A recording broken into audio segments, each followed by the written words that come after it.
The left side of her brain was crushed as a result of the impact. Somebody here had taken a lot of time, had either carried out a grudge or had some vendetta that they were paying her back for. What was she feeling? What was she experiencing, and how scared she must have been somebody would be attacking her like that? The kind of person that would violate a body after death has a deep rage and a hatred toward women. The pressure is terrible. If you don't catch the guy, you know he's going to kill again. There's a real possibility that this could be a serial killer.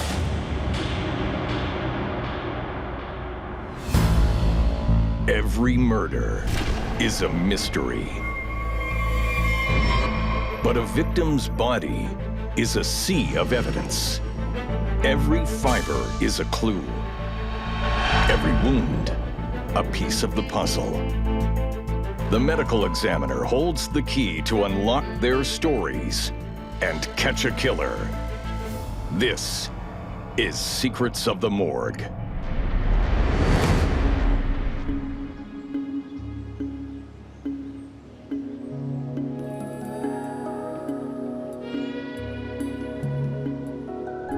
Bellevue was a much more sophisticated town in the 1990s, especially in the downtown core. It was more of a ritzy place than it had been before. Bellevue is known like the wealthy town between, Seattle, Tacoma, and stuff like that. So people went there for the bars. It was a nice place to live. But in the early days of summer, upscale Bellevue falls victim to shocking violence. I receive a call from the station to go to the Black Angus. It was a steakhouse, quite a hangout for the younger set. They tell me that an employee bringing out the trash discovered a body. I see the body of a naked young woman lying on her back right next to the dumpster. There's a pine cone between her hands, which are on her stomach, and her feet are together. She's bruised and battered, it looks like. Her head is turned to one side, and there is a plastic, like a coffee cup, lid covering one eye. That's the first time I'd ever seen the victim's pose. It was posed that way. Detectives call the medical examiner, Dr. Donald Ray, to the crime scene. My view is that the autopsy actually begins at the scene of death. And so that's where your examination really begins. Dr. Ray has performed more than 5,000 autopsies and helped work both the Ted Bundy and Green River killer cases. I think I'm a meticulous pathologist. My motivation or goal is to do the best examination for the family. You never know when you make your observations whether or not that observation is going to be critical in the overall investigation. Investigators need to learn everything they can about the victim in the alley. I estimate the time of death, taking into account the ambient temperature. The body cools at a certain rate, and there's usually a 1.5 degree change in body temperature per hour of death.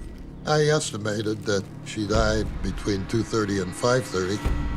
It would have been quiet in those early morning hours, but detectives are struck by where they find Jane Doe's body. Bodies are normally dumped in a hidden location.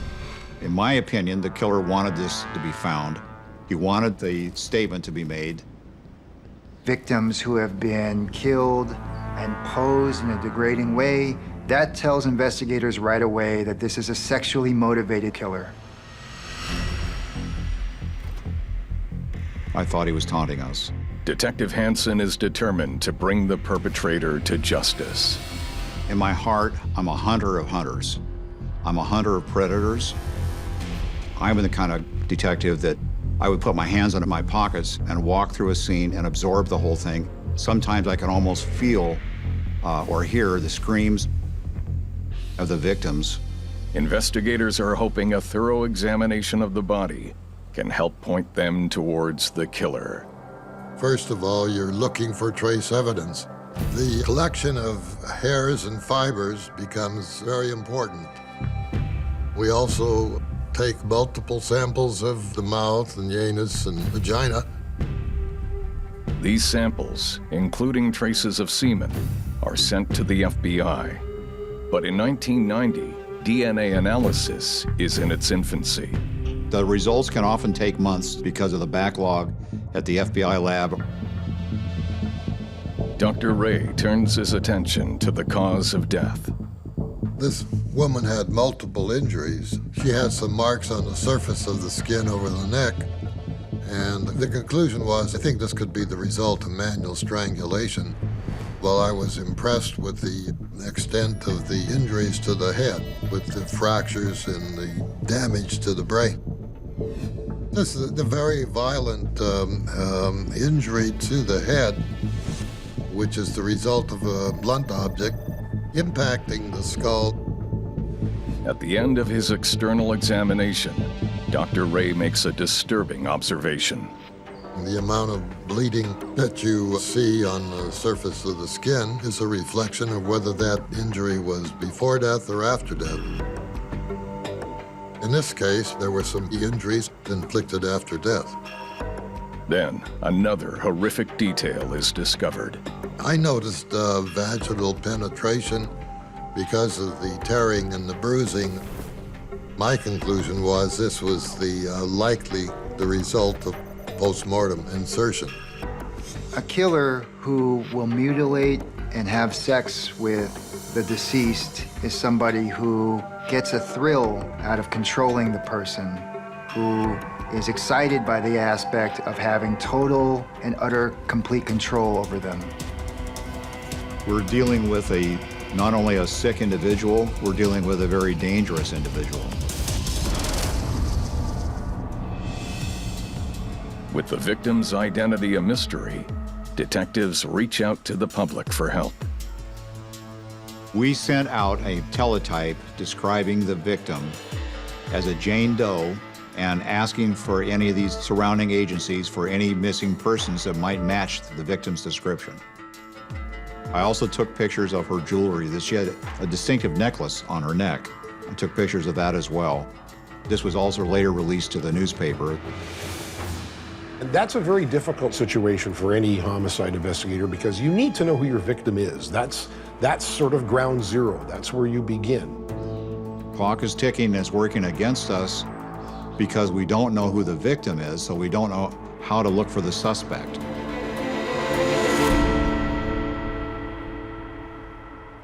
After 4 days, we get a break in the case. A woman who was the victim's roommate identified the photograph of the necklace. We got the dental records from the mother, and the identification was made by the medical examiner's office. We now know that the victim is Maryann Pohlreich.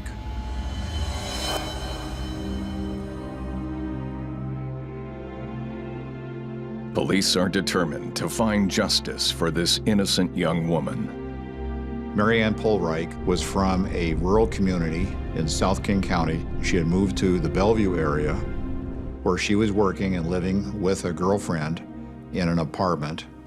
She was friendly, she was outgoing.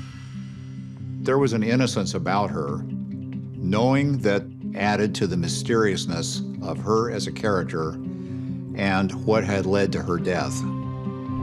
Detective Hansen hopes to retrace Maryann's last steps. Her roommate suggests a local hangout. We found Maryann's car parked in Papagayo's parking lot. Papagayo's Cantina was probably a 10-minute drive from the Black Angus where her body was found. In doing interviews with the employees and the patrons of Papagayo's Cantina, we learned that Maryann Pohlreich was a regular there, especially on Friday and Saturday nights. Detectives want to know who Maryann was with the night she disappeared. Any homicide, you start with the victim and you work your way out. But you always start that circle very small. You can always expand it. And you eliminate people as you go. They're either in the investigation or they're out of the investigation, either by way of alibi or documentary evidence. There were a few people that would say they remembered her being at a certain table most often, but she moved around a lot. She often would leave of the bar with a guy and come back. So it was tracking this down to a particular person was difficult. But they do identify a close friend of Maryann's, Steve Kowalczyk. They hope he can shed light on Maryann's movements in and around the bar. Most of our evenings that we spent on either a Friday or Saturday night, we would go to Papagayo's. What we would do often is we would bring alcohol with us in our car, and we just call it kind of tailgating in the parking lot. We didn't have a lot of money, so we didn't want to spend a lot of money on the drinks. So we would just go out and we'd exit the bar a couple times, go to the car, get a drink or something like that, and go back in. Going to the bars felt very comfortable. For her, it was a means of kind of exploring, getting out, and just, finding who she was. And she was very much enjoying it. She was having fun. So we had a very close friendship. Detectives questioned Steve about his alibi that night. When Mary went missing, I could explain to them I was with my brother and his wife. We were watching a movie that night.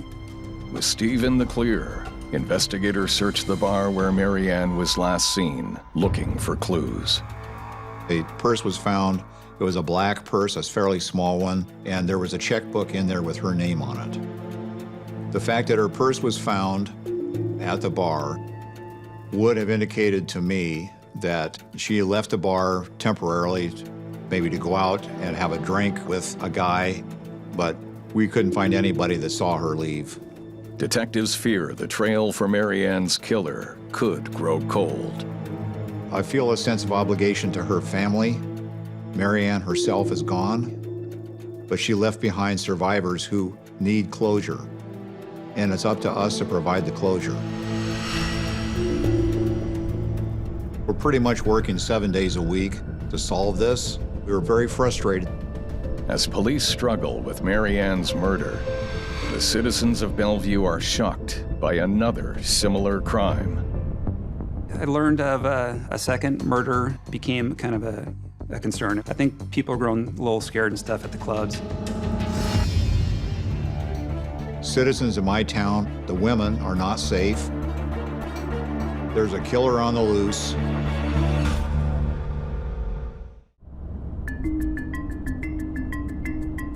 Detective John Hansen is on the way to a second murder scene in a quiet Bellevue neighborhood.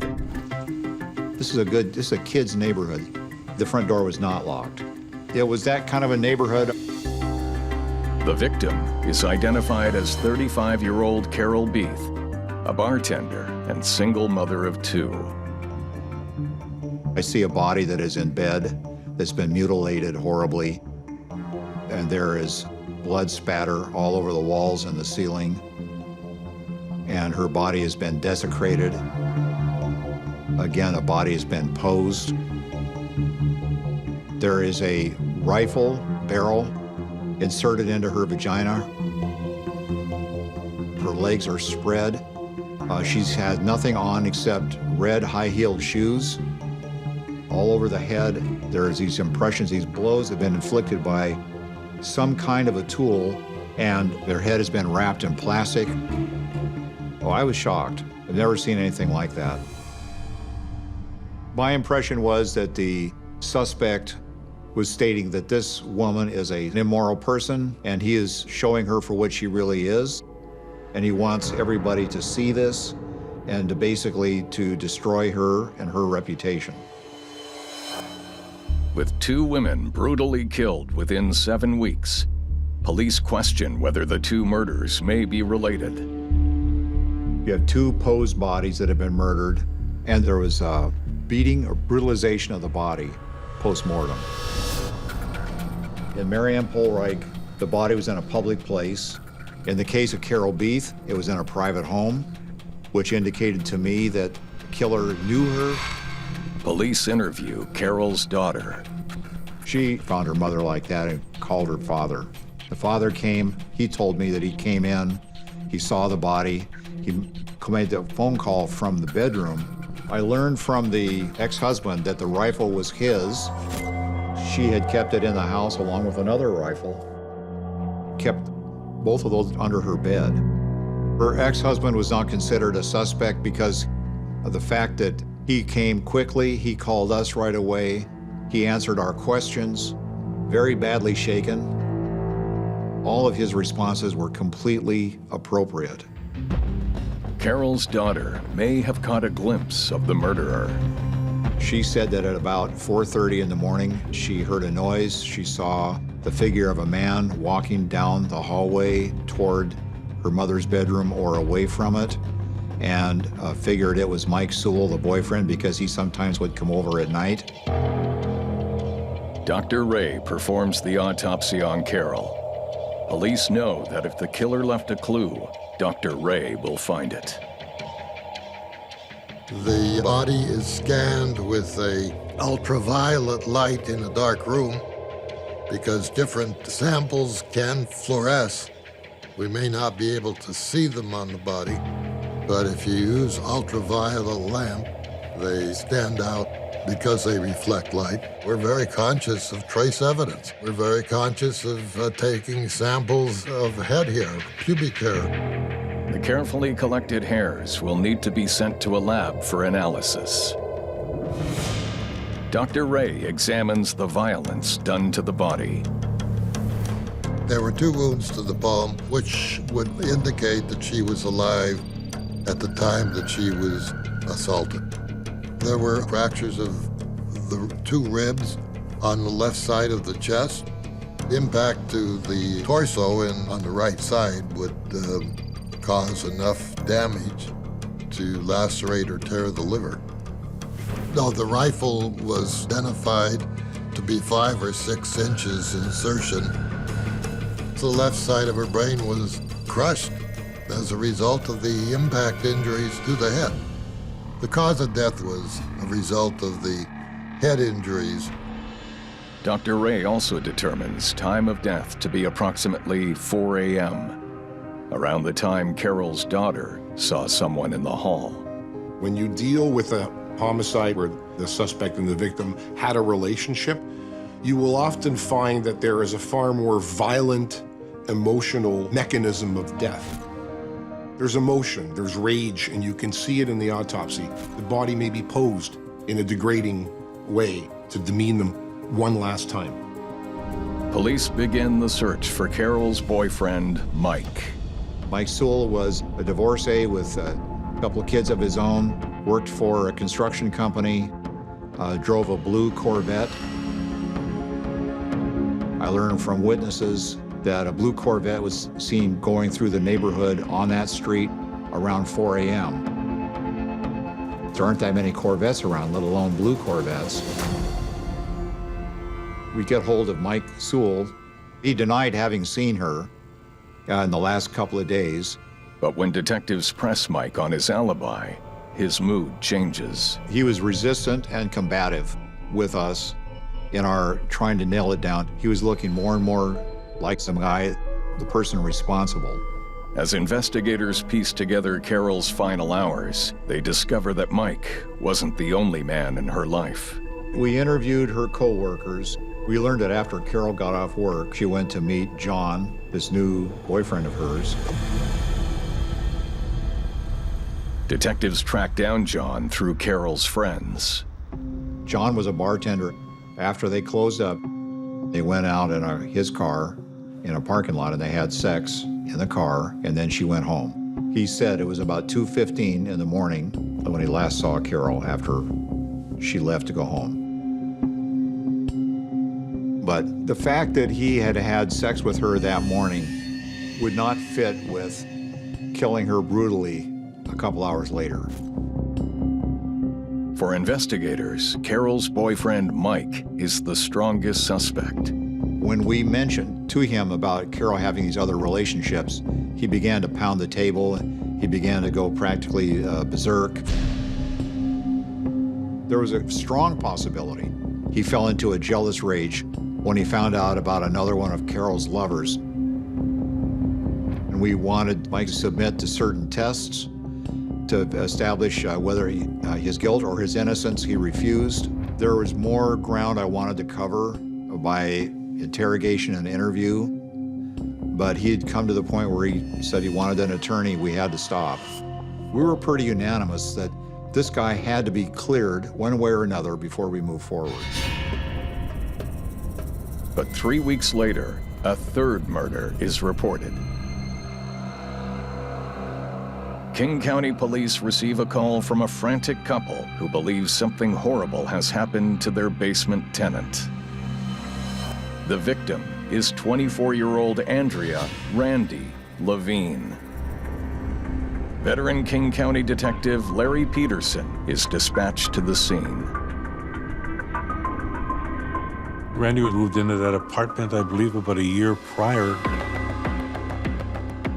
She was a pretty normal 24-year-old. She was a receptionist at a firm in Bellevue. Go into the bedroom where she was first seen by the landlord. She was on her bed. She was sort of spread-eagled. Her left arm was on top of a book, something about the joys of sex. She had some very severe head wounds. There must have been numerous blows because there was a repeated blood spray on the wall where somebody had swung and swung again.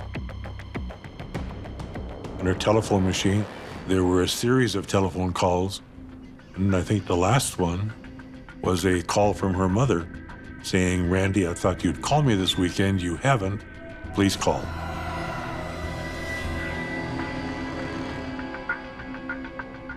As the medical examiner for Bellevue and King County, Dr. Ray is the only person familiar with all three murders. There were a lot of common denominators. 3 murder victims that looked the same in terms of the unusual features and the posing of the victims. There are similarities here that are unexplainable. Dr. Ray confirms the town's worst fears. There's a real possibility we could be looking at a serial killer.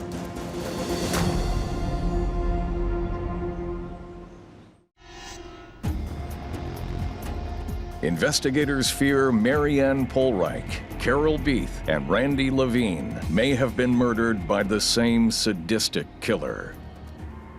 The pressure is terrible because you're feeling responsible if you don't catch the guy and he kills again, and you know he's going to kill again, and you don't know where he is or even who he is, but you know it's going to happen.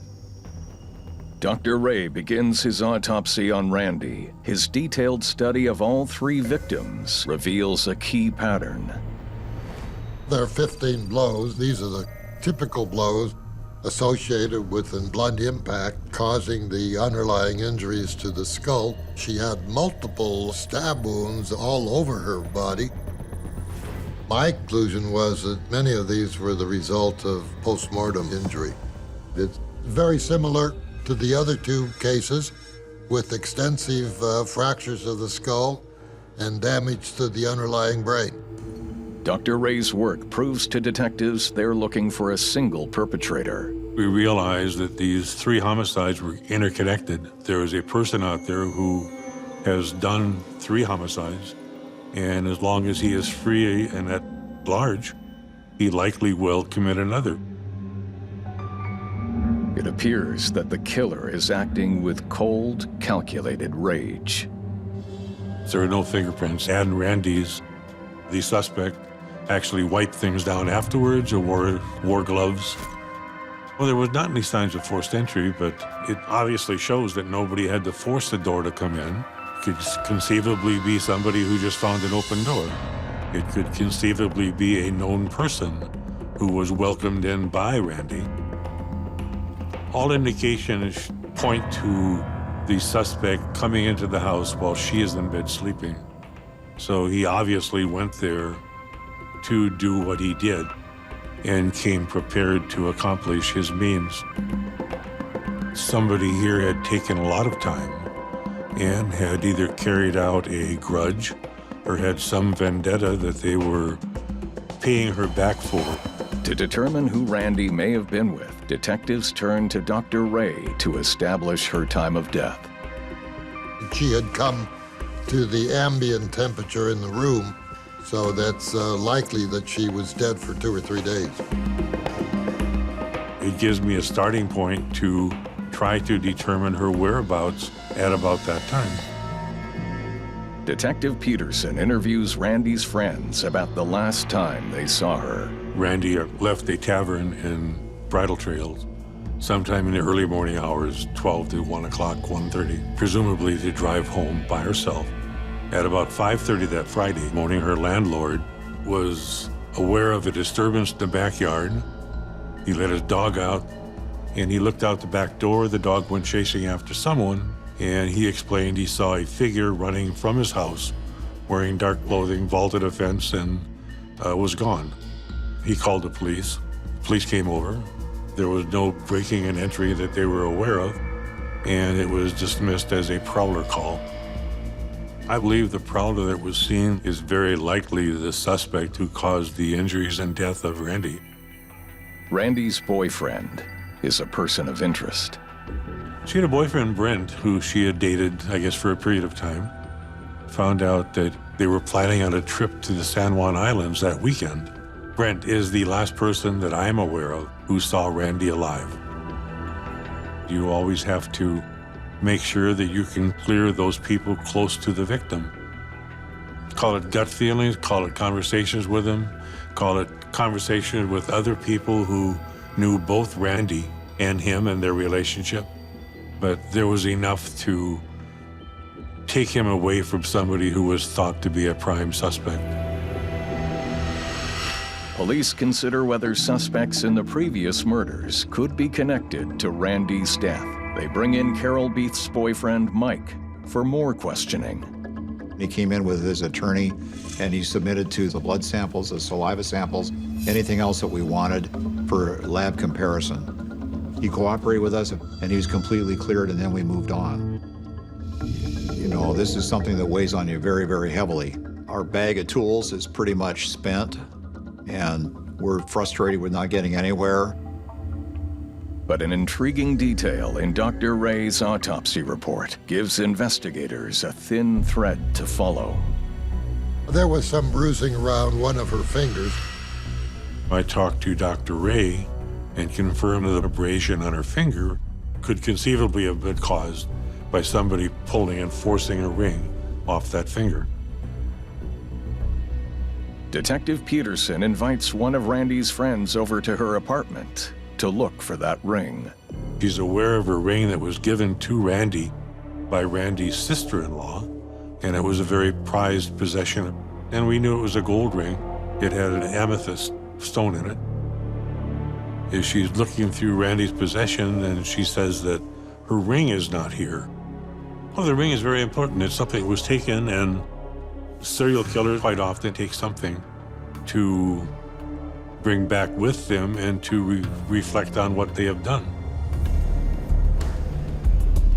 As detectives begin the task of tracking down the missing ring, they look for what connects the three victims. There were white women of about the same age. The one thing they had in common was that they went to the same bars in the same area of Bellevue. The clientele is numerous, and they're very fluid. And they exchange partners back and forth. They go there to pick each other up, and relationships are formed and broken constantly. So it's a very complicated maze as far as tracking movements. It's become very, very painstaking work. Painstaking, but urgent. The killer could strike again at any time. Serial killers often become more brazen over time because they learn from the mistakes that they've made in previous kills. It gave me sleepless nights to think that the killer would be on the loose and could hurt and kill other people until he was caught.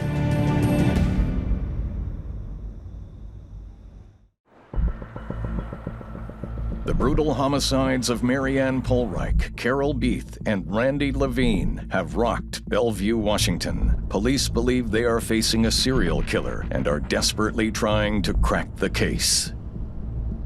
You have to sustain yourself with the idea that you can interview 99 potential witnesses and not get anywhere, and on the 100th one or the 101st one, you get a bingo, and that makes it worth it. 2 weeks after Randy LaVine is killed, a woman calls 911. There's a prowler. He was trying to get into her apartment, and he was angry. and she's in fear of her life. He saw her on the phone calling the police, so he left. Police rush to the woman's home and search the area. They locate a potential witness nearby. The officer found him in the parking lot in a red car.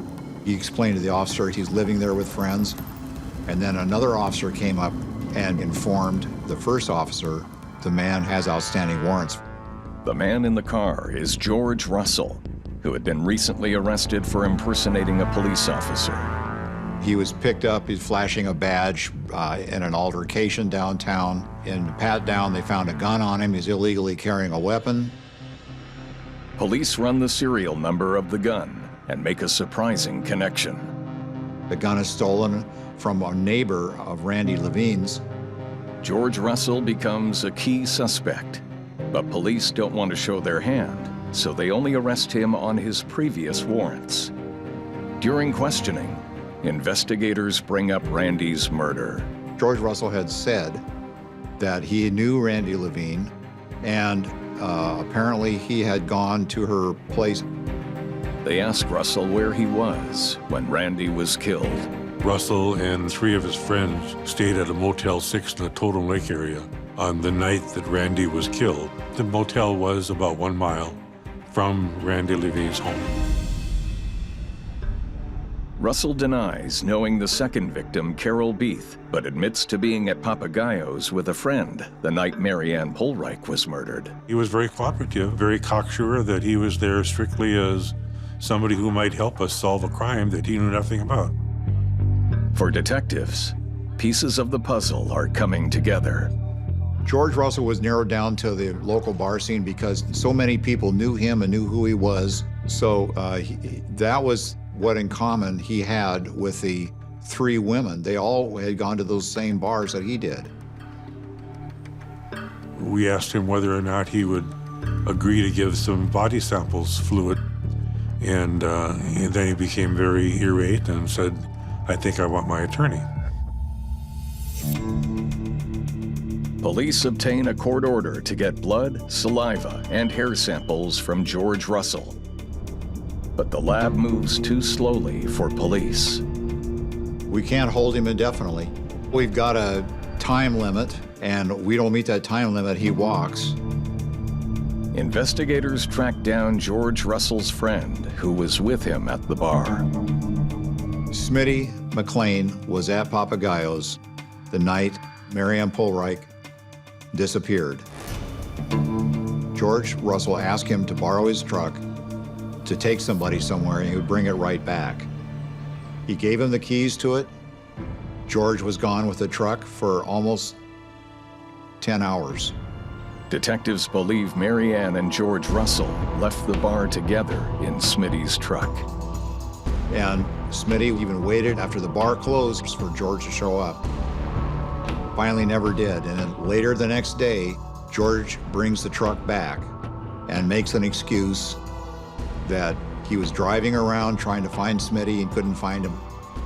Smitty smelled that the truck had an awful smell to it, very nauseating smell. George Russell explained to Smitty that he had clam chowder that he threw up, made him very sick. Smitty doubted this because the clam chowder is white. These are red stains. Smitty revealed that he had taken the floor mats out and put them in his garage because he couldn't kill the smell. Well, he did not clean them. We thought it would be a very lucky break for us. Police send samples from the truck seats and floor mats to the state crime lab for analysis. They will be compared to the samples carefully collected during Maryann's autopsy. At the time we're doing the examination, these samples may not seem important, but 6 months later, it may become very important. The lab results return. Fibers that were found on Maryann Pohlreich's body matched the fibers that were found in Smitty McLean's truck. These stains revealed that there was blood that had been tracked to Maryann Pohlreich. First thought is, this is unraveling, this is our guy. The blood is Maryann's type, and the fibers prove she was in contact with the truck. It's compelling evidence, but detectives need more to secure a conviction. He did commit 3 murders. We're convinced of this. We haven't got total proof to charge him for all 3 yet, but there is nothing at all that would keep him from having a 4th victim if he were allowed to be out of jail and have freedom to roam. We were at a great fear that if Judge Russell got out again, he would not only disappear, he would kill again, and he would keep killing.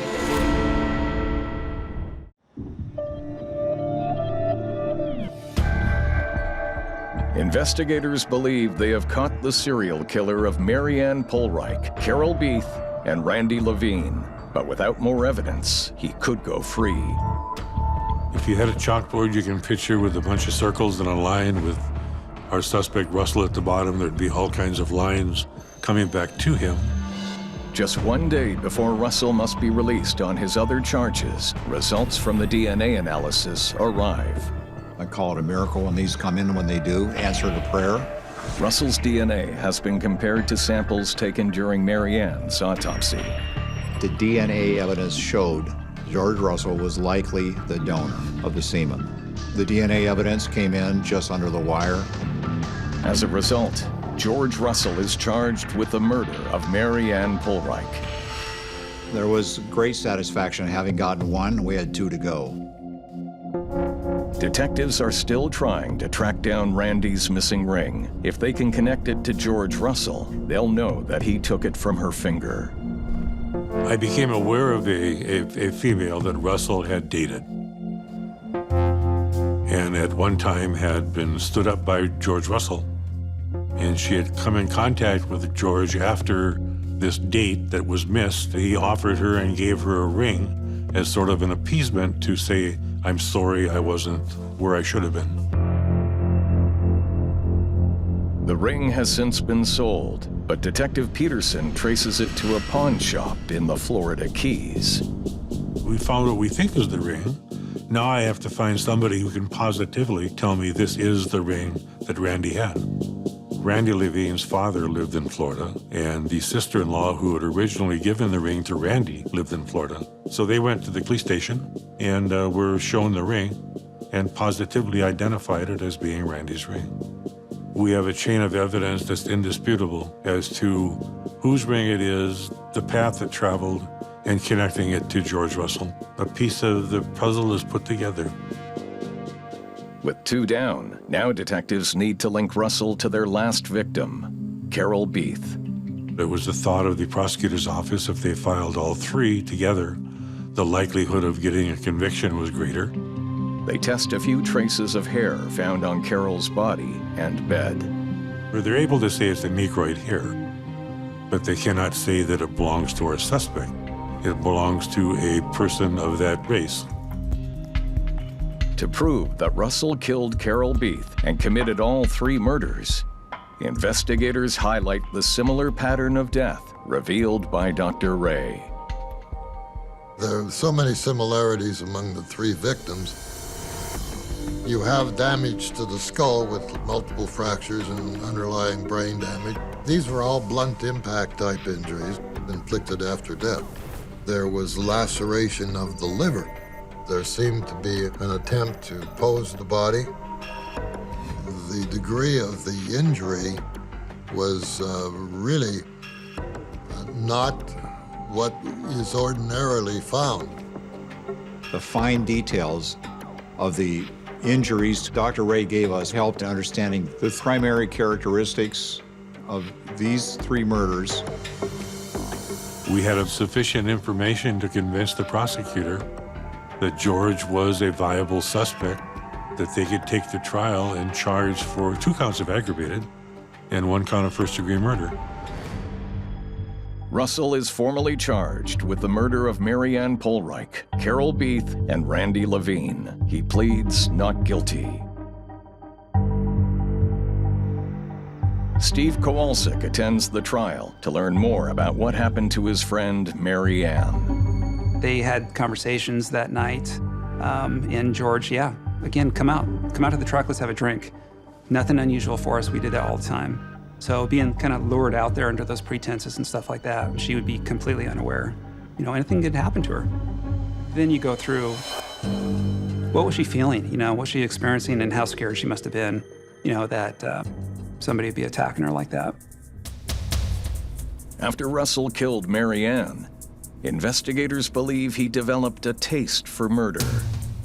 I believe that George Russell was targeting Carol Beethe. He had his eye on her. He came into her house. He just came down the hallway with a flashlight and closed the door, and he went straight into the attack. Russell and Randy LaVine knew each other. Russell admitted he had been to her house before. He showed up uninvited at Randy's house and tried to get in or tried to befriend her and was rejected by her, telling him to get out of here, you're not invited. So I think that his final actions were as a result of being rejected by Randy. Maryann's friend Steve is there when the jury reads the verdict. They stand up and you're just sitting there.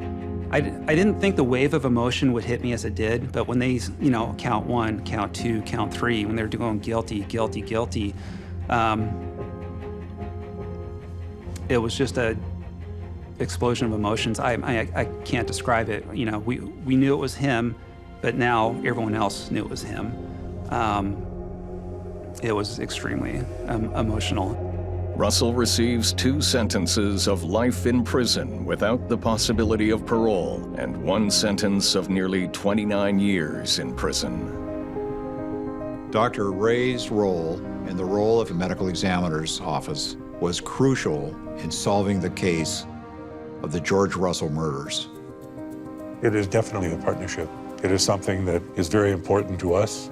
Dr. Ray is helpful always. He's a wonderful pathologist and a good man.